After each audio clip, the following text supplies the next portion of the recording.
अस्सलाम वालेकुम dear students of grade 10। तो मुझे बहुत ज़्यादा कमेंट्स आ रहे थे कि मैम आप चैप्टर नंबर 4 अपलोड करें, और चैप्टर नंबर 4 के मैं आज नोट्स ले आई हूँ। और इस वीडियो में हम लोग शॉर्ट क्वेश्चंस को कवर करेंगे और अगली वीडियो में मैं आपके साथ लॉन्ग क्वेश्चंस शेयर करूँगी।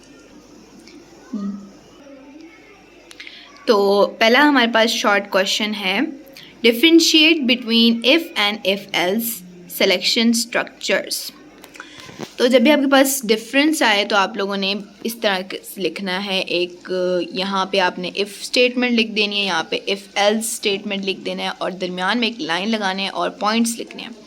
The if statement is a control statement. The if else statement is also a control statement. अब इसका स्ट्रक्चर आपने लिखना है। इफ़ आती है, फिर कंडीशन आती है और फिर आपके पास ब्रेसेस आती हैं या कर्ली ब्रैकेट्स आ जाएगी आपके पास, और फिर ब्लॉक ऑफ स्टेटमेंट में आपके पास प्रिंट एफ आ जाता है। और ये जो कर्ली ब्रैकेट्स हैं ये तभी लगेंगी जब आपके पास दो प्रिंट एफ होंगे। अगर एक ही प्रिंट एफ होगा तो आपके पास ये कर्ली ब्रैकेट्स लगाने की कोई ज़रूरत नहीं होगी। और इफ़ एल्स के स्टेटमेंट में थोड़ा सा डिफरेंस है कि यहाँ पे इफ़ कंडीशन लगा के फिर ब्लॉक ऑफ स्टेटमेंट लिख के फिर आपके पास एल्स आ जाता है। ठीक है। अब तीसरा पॉइंट है, when this statement is executed the condition is evaluated. जब इस कंडीशन को हम लोग लिखते हैं, एग्जीक्यूट करते हैं प्रोग्राम में, तो सबसे पहले तो कंडीशन जो होती है वो इवैल्यूएट होती है। If the condition is true, अगर सबसे पहले कंडीशन चेक होती है कि अगर कंडीशन ठीक है तो फिर जो है ब्लॉक्स ऑफ स्टेटमेंट जो है एग्जीक्यूट होता है, अदरवाइज़ जो है वो नेक्स्ट स्टेटमेंट के पास कंट्रोल चले जाता है। और इसमें क्या होता है, अगर इसमें जो है सबसे पहले कंडीशन इवैल्यूएट होगी, फिर कंडीशन अगर सही हो गई, ट्रू होगी, तो फिर ब्लॉक ऑफ स्टेटमेंट एग्जीक्यूट हो जाएगा। अदरवाइज़ जो है एल्स के फॉलोइंग जो है आपके पास ब्लॉक ऑफ स्टेटमेंट है वो एग्जीक्यूट हो जाता है।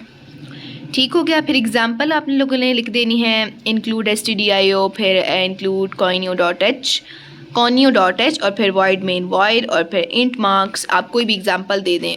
एग्जांपल में आपने जो है स्ट्रक्चर के अकॉर्डिंग आपने एग्जांपल दे देनी हो। आप इस पूरे की आप स्क्रीनशॉट ले लें। और मेरे पास चैप्टर नंबर 5 के भी नोट्स हैं, अगर आप लोगों को चाहिए हैं उसके भी नोट्स चाहिए, मतलब शॉर्ट क्वेश्चंस चाहिए, लॉन्ग क्वेश्चंस चाहिए, तो आप मुझे ज़रूर बताइए। और अगर आपने मेरा अभी तक व्हाट्सएप चैनल ज्वाइन नहीं किया तो अभी चैनल को ज्वाइन करें, क्योंकि मैं ये सारे नोट्स वहाँ पे PDF की फॉर्म में शेयर कर दूँगी आप लोग के साथ। और ये जो है हमारे पास क्वेश्चन नंबर 1 शॉर्ट का जो है इफ़ एल्स वाला जो है ना हमारे पास, उसका बचा हुआ पार्ट है। ठीक है। अब मैं आपके नेक्स्ट क्वेश्चन पे चलती हूँ। तो वो है, differentiate between else if and switch selection structures. तो अभी मैं इसको नहीं पढ़ी, आप लोग बस इसकी स्क्रीनशॉट ले लें क्योंकि मेरे पास टाइम थोड़ा सा शॉर्ट है। तो अब हम लोग नेक्स्ट क्वेश्चन की तरफ चलते हैं। यहाँ पे मैं आपको बस एक ही एडवाइस दूँगी, आपने जब भी आपके पास डिफरेंस का क्वेश्चन है आपने लाइन ज़रूर लगानी है और हेडिंग्स प्रॉपर देनी है, अदरवाइज़ आपको जो है ना नंबर कम मिलते हैं। ये देख लें आप लोग।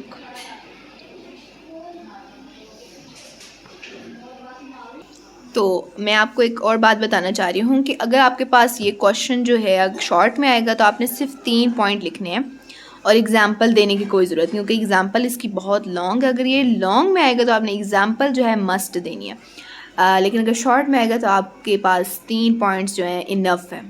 और फिर आप इसका सिर्फ स्ट्रक्चर बता सकते हैं, फिर आप इस आंसर को आप लोग स्ट्रक्चर तक ही एंड कर देंगे अगर आपके पास शॉर्ट में आएगा। लेकिन अगर लॉन्ग में आएगा तो आपने ये पूरा आगे भी लिखना है। ठीक हो गया। तो ये मेरे पास ये है, what is nested selection structure. तो आप बुक से भी निशान लगा सकते हैं। अगर आपको प्रिंट करवाने होंगे नोट्स तो मेरे व्हाट्सएप चैनल को ज्वाइन करें बस।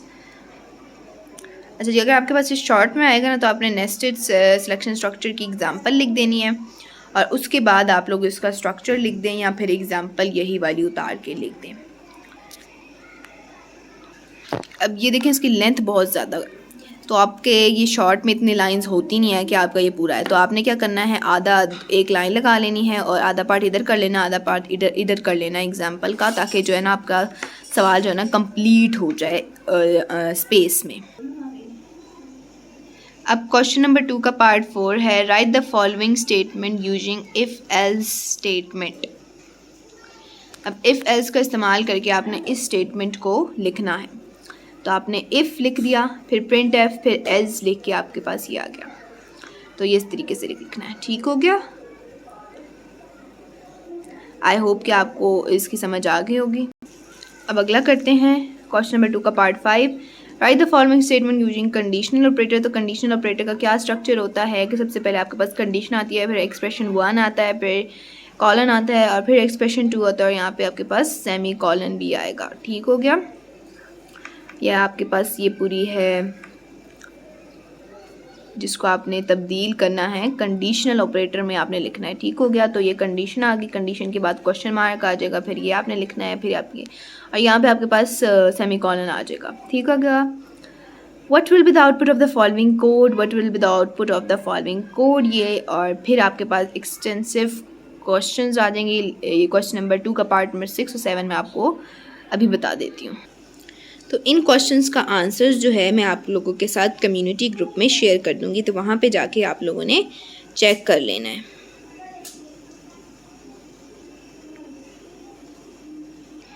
इसका आप आंसर अभी देख लें। इसका आउटपुट जो होगा हमारे पास गुड बाय आएगा, क्योंकि यहाँ पे जो उसने कैरेक्टर लिया है वो सी है, तो सी में हमारे पास ये देखें नीचे नीचे जाएंगे तो आपके पास गुड बाय आ जाएगा और यहाँ पे आउटपुट आपके पास गुड बाय आ जाएगा। ठीक हो गया। और जो पार्ट 6 का आंसर है वो मैं आपके साथ कम्युनिटी में शेयर कर दूंगी। आगे जो है हमारे पास एक्सटेंसिव क्वेश्चंस आ जाते हैं, तो एक्सटेंसिव क्वेश्चंस की मैं अलग वीडियो बनाऊंगी। आज के लिए इतना ही काफ़ी है, और नेक्स्ट वीडियो अगर आपको चाहिए तो आप मुझे कमेंट करें और मेरी वीडियो को लाइक करें, अपने दोस्तों के साथ शेयर करें ताकि मैं अपना वॉच टाइम कंप्लीट कर सकूं, अपने सब्सक्राइबर्स मैं अपने और बढ़ा सकूं और मेरी हौसला अफजाई हो सके ताकि। और अगर आप लोगों ने मेरा व्हाट्सएप चैनल ज्वाइन किया वो भी फटाफट से ज्वाइन कर लें, अपने दोस्तों के साथ शेयर करें, क्योंकि हम लोग आपके लिए बहुत ही अच्छी अच्छी एजुकेशनल वीडियोज़ बनाते हैं। और अगर आप लोगों को कंप्यूटर साइंस की अगर चैप्टर नंबर 6 की वीडियो चाहिए, उसके शॉर्ट क्वेश्चंस चाहिए और चैप्टर नंबर 7 के अगर चाहिए हैं तो वो भी आप मुझे कमेंट सेक्शन में ज़रूर बताएं। और बस इसी तरह हमारा साथ देते रहें। अगली वीडियो तक के लिए अल्लाह हाफिज़।